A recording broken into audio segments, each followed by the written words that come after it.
ہمیں یہی نہیں پتہ چل رہا کہ ہم کس کی اولاد ہیں، انگریز کے پٹھے ہیں یا کوئی ہمارے بھی کوئی باپ دادے تھے یا نہیں تھے، پتہ نہیں چل رہا۔ زبان ہی جس قوم کی اپنی نہ ہو، جو قوم کمبخت معذرت کے ساتھ زبان کی اپنی حفاظت نہ کر سکے، وہ کلچر کی کیا حفاظت کرے گی؟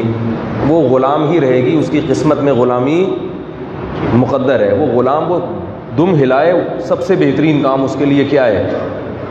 بولو نا بھائی، دم ہلانا۔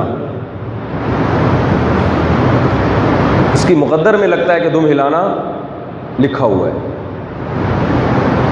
کسی بھی ملک سفر کرو، دنیا میں کہیں بھی جاؤ، چھوٹی چھوٹی زبانیں ہیں مگر ان کی پوری تعلیم اسی چھوٹی سی زبان میں ہی ہوگی۔ تو مدر لینگویج جو ہے نا، مدر لینگویج، ہاں یہ ضرور ہے کہ ملک میں جو زبان سب سے زیادہ سمجھی جاتی ہے وہ ملک کی مدر لینگویج بن جاتی ہے۔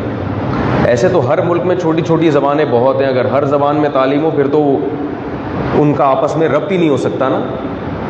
کسی بھی قوم کی جو مدر لینگویج ہے، اس لینگویج میں اس قوم کا علم اور نالج، تعلیم اسی زبان میں ہونی چاہیے، اس کے بغیر آپ ترقی نہیں کر سکتے۔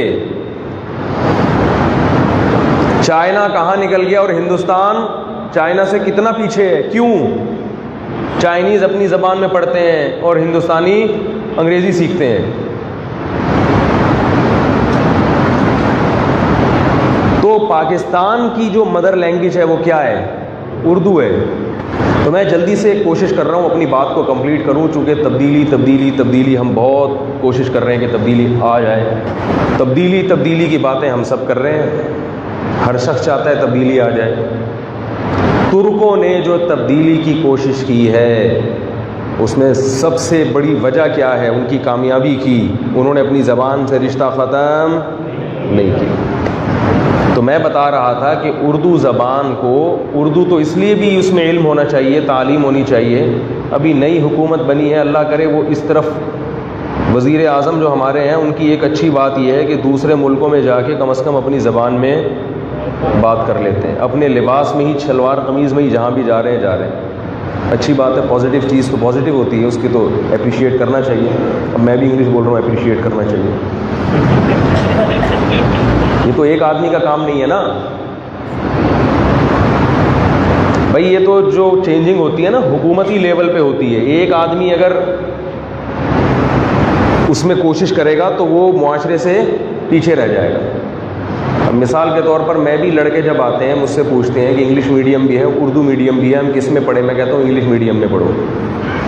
ان کو میں یہی مشورہ دیتا ہوں، کیونکہ ساری قوم کس میں پڑھ رہی ہے؟ انگلش میں۔ آپ اکیلے اردو میں مرزا غالب کے پوتے نواسے کہلاؤ گے بس آپ۔ تو یہ تو قومی سطح پہ یہ کام ہوتے ہیں، یہ فرد واحد کا کام نہیں ہے۔ تو اس لیے ہم بھی وہی، یہ دفعہ میں کہہ رہا تھا کہ یار ہمیں اردو لفظ یوز کرنے چاہیے۔ انہوں نے کہا پھر یوز کے بجائے استعمال بولو نا۔ کیا تو یہ اکا دکا آدمی کا کام نہیں ہے کہ میں یہاں پہ مرزا غالب جیسی اردو بولنا شروع کر دوں، اس سے تو کیا ہوگا، بیان بھاری ہو جائے گا لوگوں پہ۔ یہ حکومتی لیول پہ یہ کام ہوتے ہیں کہ حکومت جب چینج کرتی ہے تو پھر سب پورا سسٹم کیا ہو جاتا ہے؟ چینج ہو جاتا ہے۔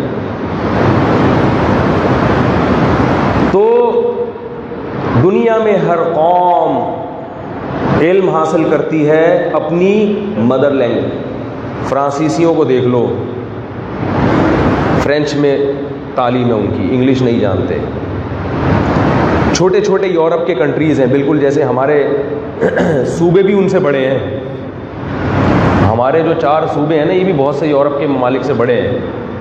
اتنے چھوٹے چھوٹے کنٹریز ہیں، ہر کنٹری میں الگ زبان ہے۔ ٹرین کے ذریعے آپ ایک ملک سے دوسرے ملک چلے جائیں، اتنے قریب قریب ہیں، مگر زبان کیا ہو جائے گی؟ چینج۔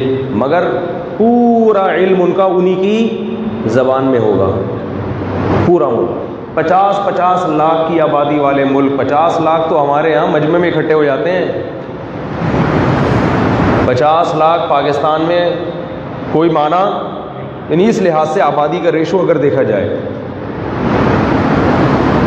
تو اتنے چھوٹے چھوٹے ممالک ہیں مگر ان کے سائنٹسٹ بھی پیدا ہو رہے ہیں، ان میں انجینئر بھی پیدا ہو رہے ہیں، ڈاکٹر بھی پیدا ہو رہے ہیں، بڑے بڑے محقق ریسرچ کرنے والے بھی پیدا ہو رہے ہیں، ہر چیز ہو رہی ہے۔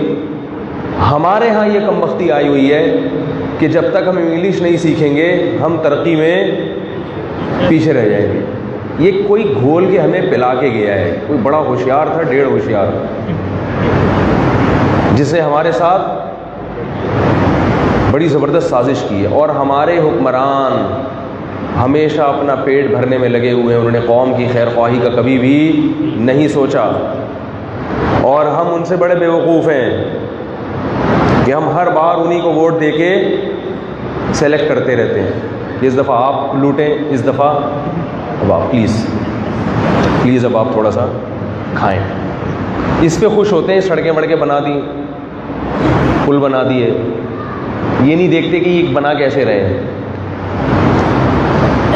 دیکھو ابا جو ہے نا، آپ کے ابا، آپ نے ابا سے کہا ابا کی تنخواہ 15,000، آپ نے ابا سے کہا ابا اب اے سی لگا دو، ابا نے ایئر کنڈیشن لگا دیا، ابا گیزر بھی لگا دو، ابا نے گیزر بھی لگا دیا، ابا یہ فرنیچر سارا چینج کر دو، پورا چینج کر دیا۔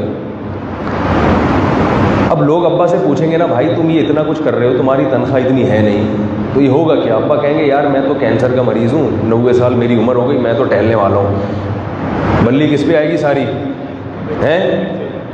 بولو نا، بچوں پہ۔ جو دکاندار جب قسطیں مانگنے آئیں گے نا، یہ ایئر کنڈیشن کہہ رہے ہیں اپنا کیش پہ کچھ بھی نہیں لیا میں نے، ابا کہہ رہے ہیں ہے ہی نہیں پیسے، یہ ایئر کنڈیشن، یہ پورا فرنیچر، یہ جو پورا میں نے کچن بنایا اتنا ماڈرن اسٹائل کا، یہ میرا اپنا کچھ بھی نہیں ہے، مجھے تو کینسر ہے اور 90 سال ویسے ہی عمر ہو گئی، میں تو ٹہلنے والا ہوں۔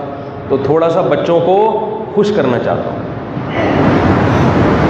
تو جو بچوں میں عقل مند ہوگا وہ ابا کی ان حرکتوں سے خوش ہوگا، بولے ابا آپ نے تو ٹہلنا ہے، ہمارے ٹہلانے کا انتظام کیوں کر رہے ہو؟